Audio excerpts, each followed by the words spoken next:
उनके चेले लोग आएंगे, कहेंगे पापा ने बाहर रुकवा दी, पापा ने बाहर रुकवा दी। मोदी जी, हिंदुस्तान में कोई घटना होती है ना, मोदी जी यहाँ मौजूद नहीं होते, वो रसिया भाग गए क्योंकि वो युद्ध रुकवाएंगे। उसने क्या किया, बाबा को एकदम बरी कर दिया।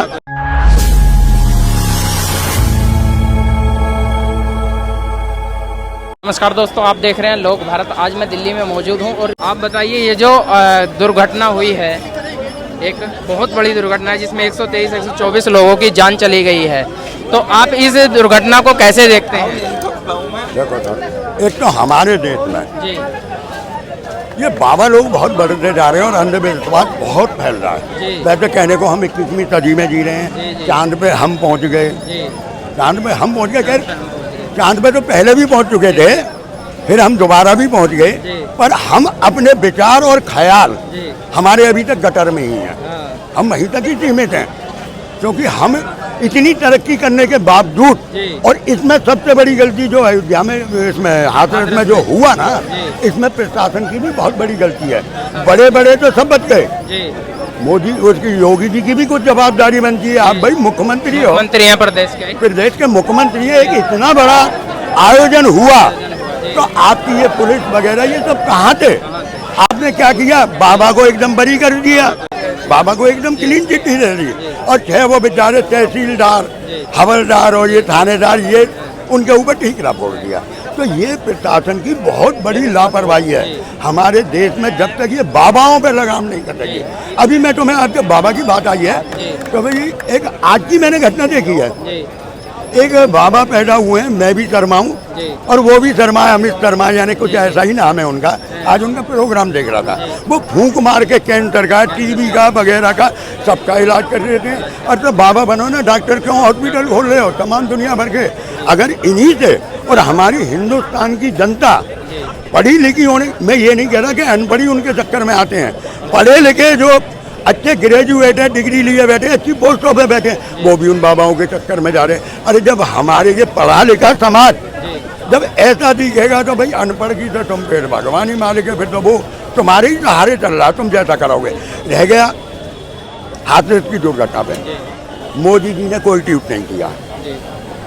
मोदी जी, हिंदुस्तान में कोई घटना होती है ना, मोदी जी यहाँ मौजूद नहीं होते, वो रसिया भाग गए क्योंकि वो युद्ध रुकवाएंगे, जबकि उनके जाते युद्ध दोबारा चालू हो गया है। वो रुकवाने गए हैं, देखो कहाँ तक काम है। उनके चेले लोग आएंगे, कहेंगे पापा ने बाहर रुकवा दी, पापा ने बाहर रुकवा दी, ये सब बकवास। उनके पास इतना है ना, इतना टाइम नहीं है कि मणिपुर, 1.5 साल हो गया आज मणिपुर को सुलगते हुए, अभी समस्या का हमारा नहीं हुआ। मोदी जी के पास इतना टाइम नहीं है कि मणिपुर में एक चक्कर मार लें, हाथरस में देख लें। अगर राहुल चला जाता है, भाई विपक्ष का नेता है, उसका भी कुछ फर्ज बनता है, वो अपना फर्ज निभा रहा है, वो गया है, तो इन्हें फिर मिर्ची लगती है कि राहुल जाके माँ वो फैला रहा है, अहिंसा फैला रहा है, ये कर रहा है। देखो ये सब है ना, राहुल अब इस टाइम में बहुत सुलझा हुआ नेता है। अगर उसे बालक बुद्धि कहते हैं तो गलत है, क्योंकि मोदी जी खुद बालक बुद्धि है। मोदी जी रिटायर्ड के कवाड़ में आ गए और सटे आ गए, इससे बढ़िया इतने उल्टे सीधे। अभी उन्होंने, क्या नाम है तुम्हारे, रसिया में क्या बयान दिया, आपने पढ़ा होगा कि सन 2014 से पहले लोग बाग बड़े निराशा में जी रहे थे हिंदुस्तान के।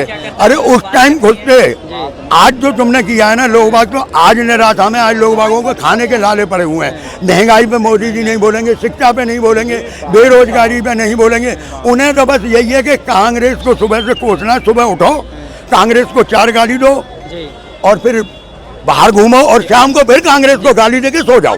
ये उनका काम है। लेकिन पीछे कुछ दिनों से यूपी में बुलडोजर ज्यादा देखने को मिला। कहीं भी जो दुर्घटना हुई, किसी का मर्डर हुआ, किसी ने किया, तो हर तरह से बुलडोजर का सबसे आगे आया। क्या 123 मौतें हो गई, अब बुलडोजर कहाँ चला गया जो बाबा पे नहीं चला? देखो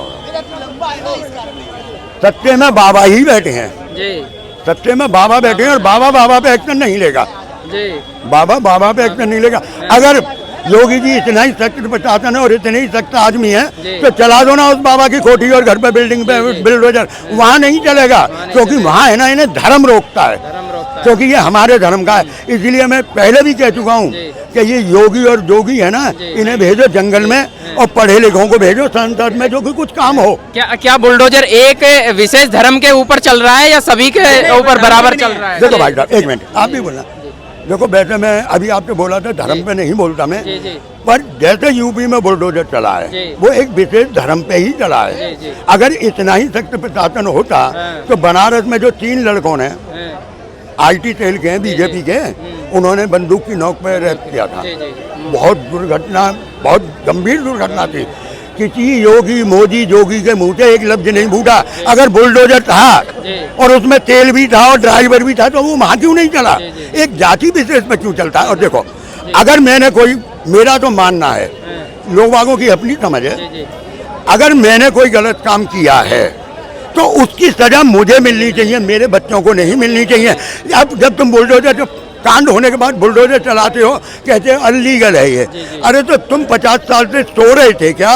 जैसे अकबरपुर में हुआ नगर में, 40 साल पुराना बता हुआ है। तुमने लाइट दे रखी है, रोड दे रखा है, राशन दे रखा, पानी दे रखा, बिजली दे रखा है। 40 साल से आंख मीच के सो रहे थे क्या? क्यों इतनी सहूलियत देते हो? क्योंकि अपना वोट बैंक भी शामिल रखना, वोट बैंक बढ़ता रहे, वोट बैंक खराब ना हो।